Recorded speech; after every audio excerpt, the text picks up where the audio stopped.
trabaho mo? Opo sir, mahirap po. Sobrang init po sir. Pagod po, asikaso sa player. Gaano mo kamahal yung trabaho mo? Sobra sir, dahil dito na rin po ako nabuhay sir. Dito ko na po binuhay yung pamilya ko. To suspend indefinitely is something that's in question. Parang gusto niyo sabihin hanggang magunaw ang mundo, bakit hindi niyo sabihin na lang na sinibak ninyo, pababalik-balikin niyo?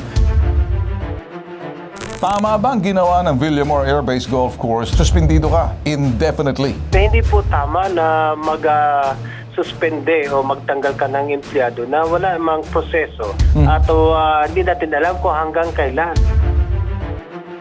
Exempted ba ang mga golf course tulad ng Villamor Air Base Golf Course sa batas ng labor ng Pilipinas? Ay, sir, hindi po exempted pag ito ay mayroong empleyado. Oh, makinig kayo! Villamor Air Base Golf Course, pakita nyo ang galing nyo. Yung mga abogado de Campanilla, aberting na nga natin, magaling pala kayo ha. Sige, umpisahan nyo na, tatapusin namin. Ako'y lumalapit sa hashtag ipabitag mo para humingi ng tulong dahil ako po ay nasuspinde ng halos 2 buwan sa trabaho at hanggang ngayon po ay hindi pa po ako makabalik. Nagsimula po ito noong December 12, 2023. Nakasagutan ko po yung katrabaho ko na si Domingo doon po sa loob ng trabaho. Pagkatapos po mag-imbestiga ng Villamor Air Base Golf Club sa Pasay City, binabaan po kami kinabukasan ng indefinite suspension ni Domingo. Bago po mag-New Year, sinubukan ko pong bumalik sa kumpanya para follow up yung suspension ko. At nakausap ko po si Sir Patrick Munar na sinasabi niya ongoing pa rin at hindi pa rin ako makapagtrabaho, hindi pa rin ako makabalik sa trabaho. Sir Bentul po, ako po ay lumalapit sa inyo. Sana po ay matulungan niyo ako dahil 2 buwan na rin po akong hindi nakakapagtrabaho. Sana po maibalik na ako sa trabaho. Maraming salamat po. Ang sumbong, iimbestigahan at aaksyonan sa hashtag ipabitag mo. Baka kasama natin yung live sa studio si Justoni Gumiran. Magandang umaga sa iyo. Magandang umaga na po, sir. Okay.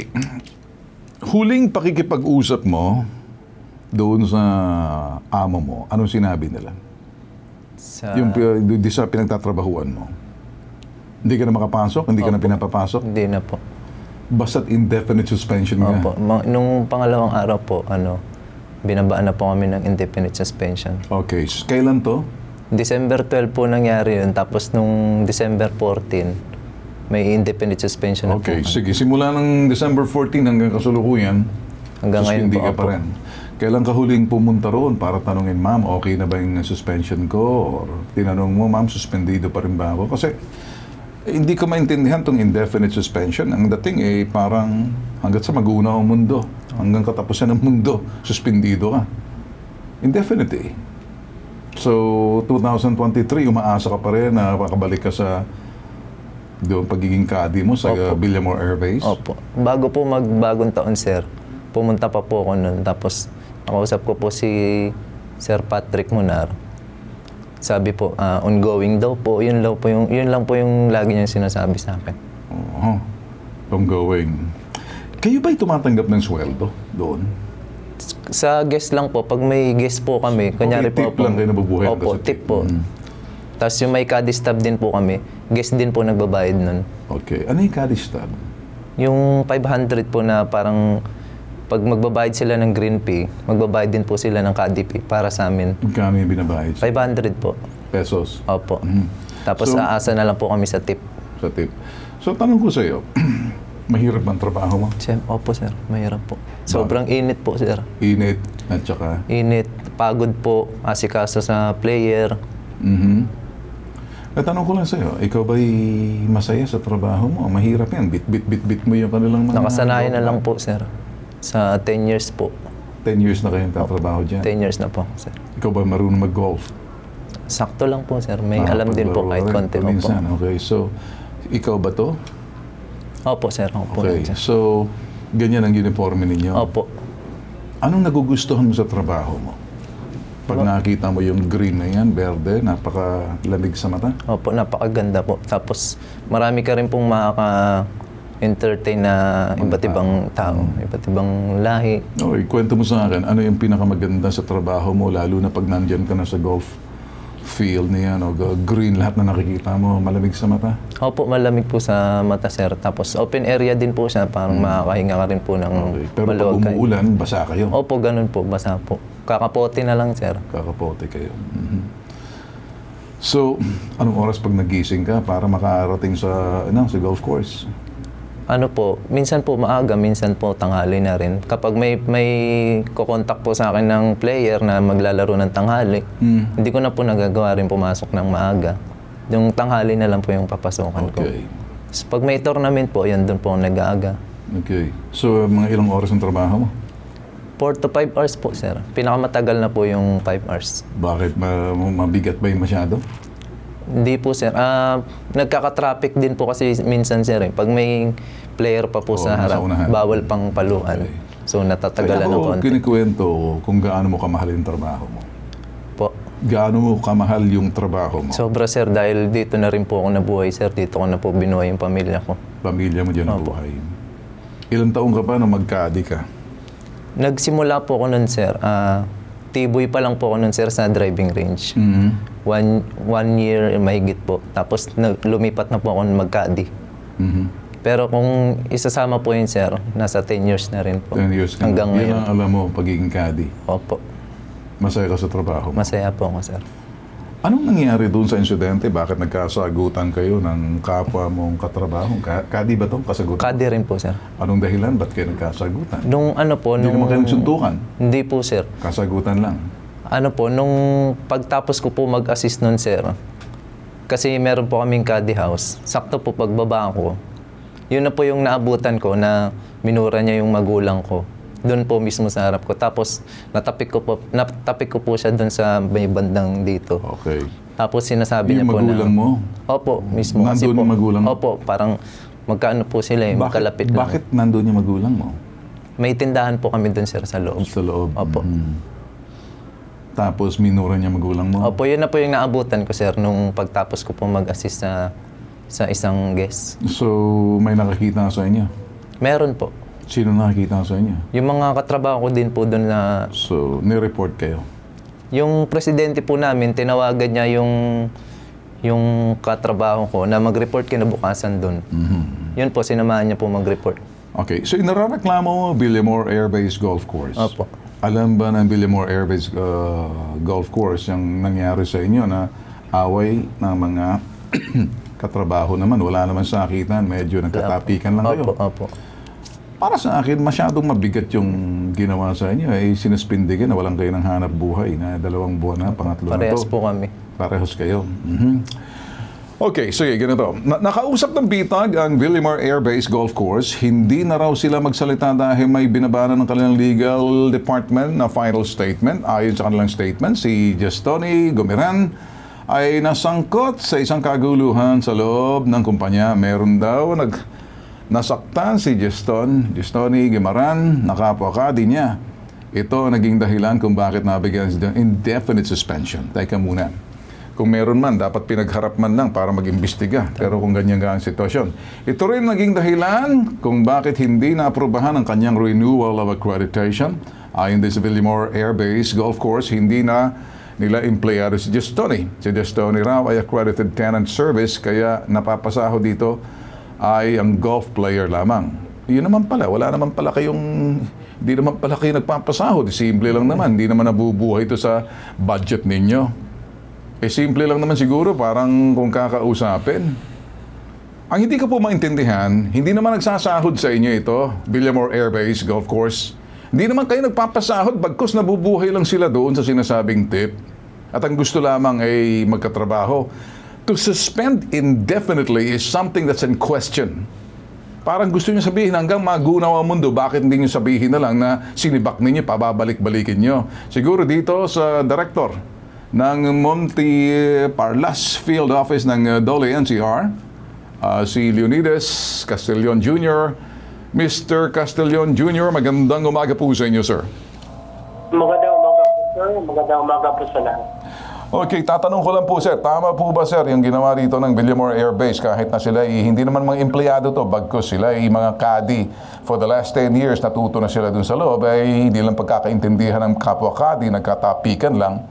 Sinuspindi sila, nagkasagutan sa loob, tapos indefinite yung suspension at hindi malinaw dito sa kadi kaya lumapit po sa atin. Bagamat hindi sila empleyado, pero ang indefinite suspension na pinataw, anong tingin niyo, sir, dito pagdating sa inyo sa Dole NCR? Sir, unang-una, kahit ito ay hindi empleyado, meron man itong rules and regulations yan kasi imposible naman na tayo ay may nagtatrabaho doon sa ating golf course. Ito ay regulated, so lahat ng galaw ay meron tayong sinusunod na rules and regulations. So the same is true pag tayo ay merong mga administrative sanctions na gagawin doon sa itong mga kadis na ito, may basihan tayo under the rules and regulations. Ang ating titingnan siguro, base doon sa rules and regulations, nasunod po ba yung proseso bago tayo magawa ng aksyon kung meron mang dapat aksyonan katulad nito. Okay. Na nagkaroon yata ng pag-aaway o nagkaroon hindi pagkaintindihan sa kapwa kadi. So ano bang proseso, ano Okay. bang gagawin dapat para meron namang pagkakataon Okay. yung ating mga sangkot na magpaliwanag at Sir, anong gagawin. alam ko po yung sinasabi ninyo, it's okay, it's understandable na ang isang kumpanya tulad ng golf course, kapag Villamor Air Base Golf Course, tanong, kung nasunod ba yung sinasabing rules and regulations? Was there any due process on the part of the person that they suspended na kinuha ang kanilang side, both sides, na nagkakaintindi? Ang gusto kong maintindihan, tama ba ang ginawa ng Villamor Air Base Golf Course na hindi naman sila empleyado, nabubuhay lang sa tip nitong mga nauulan na, naiinitan? Hindi madali ang trabaho na kung minsan alam niyo naman kasi, bilad ka sa araw, all the elements, but they love their job too well. Ang tanong, naintindihan kaya ito ng Villamor Air Base Golf Course na parang hindi makatao ang dating? Na ang dating parang suspendido ka indefinitely.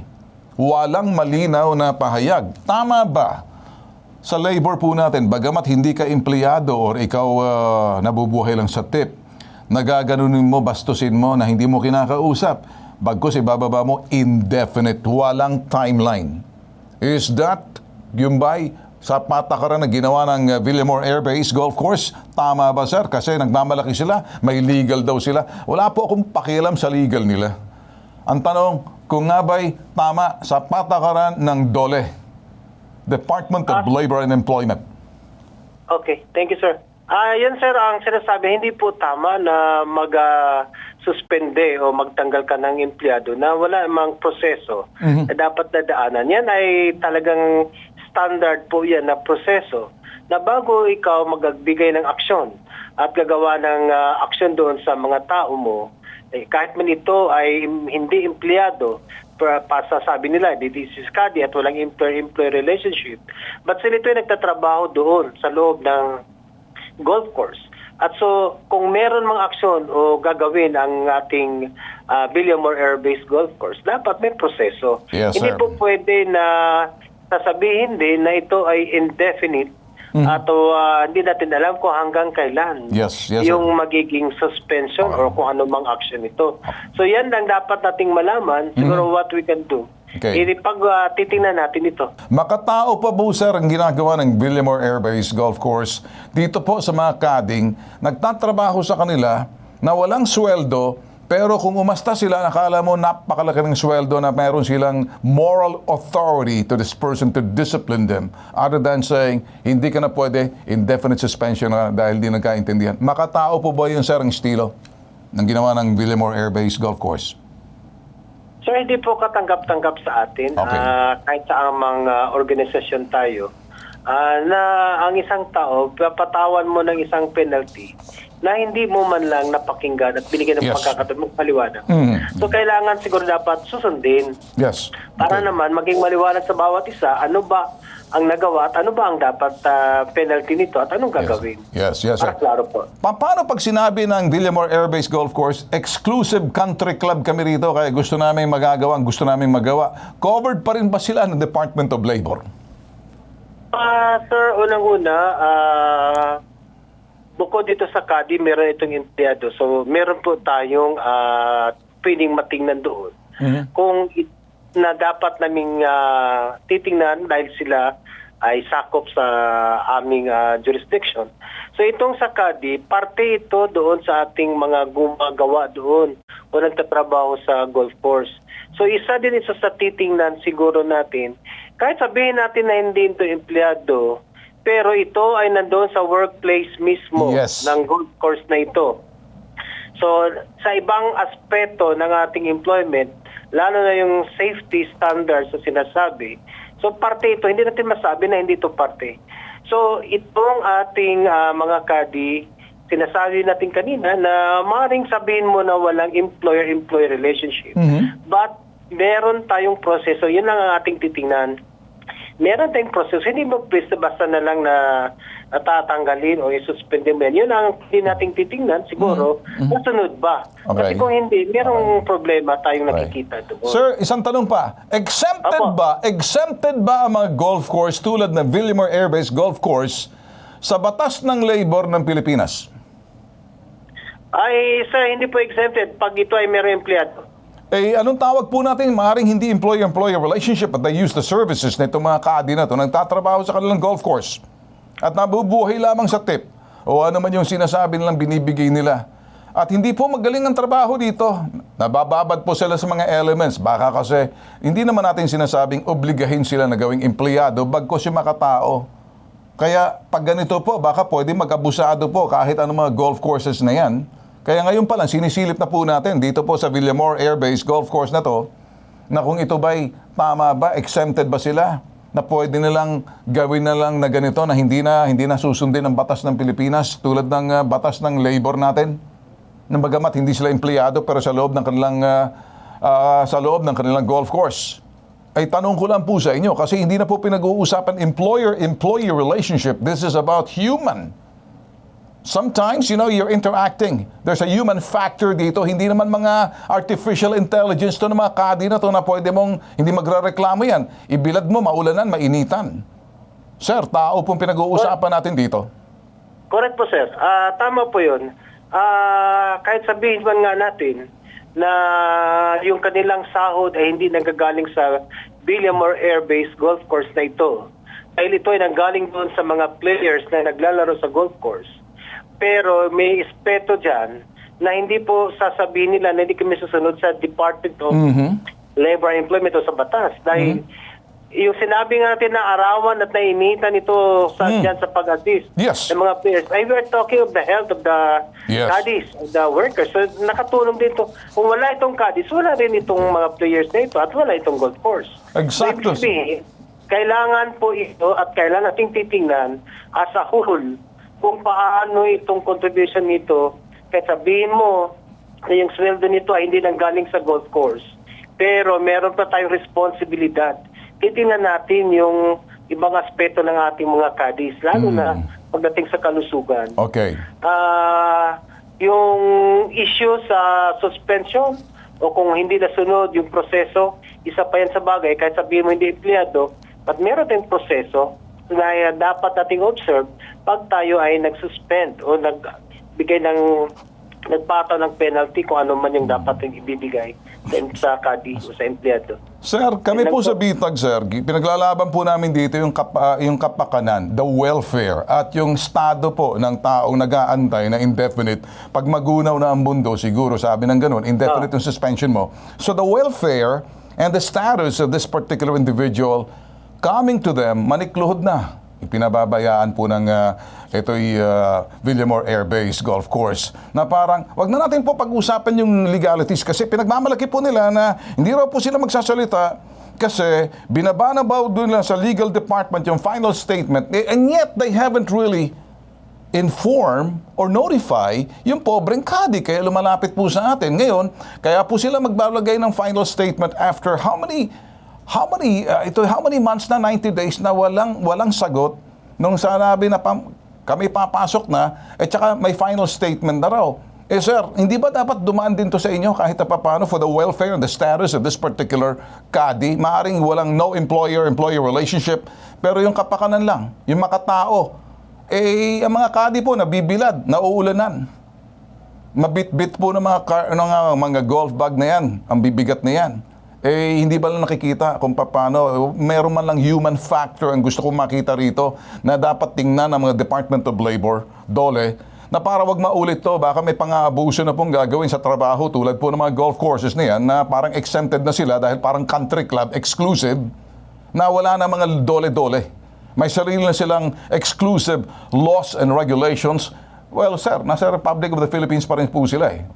Paano naman human rights na itong tao na to? Kaya ko po sinasabing sa inyo, Director Castillon, nasabi mo na kanina, but in the meantime, tatanungin po muna natin to si Attorney Batas Mauricio.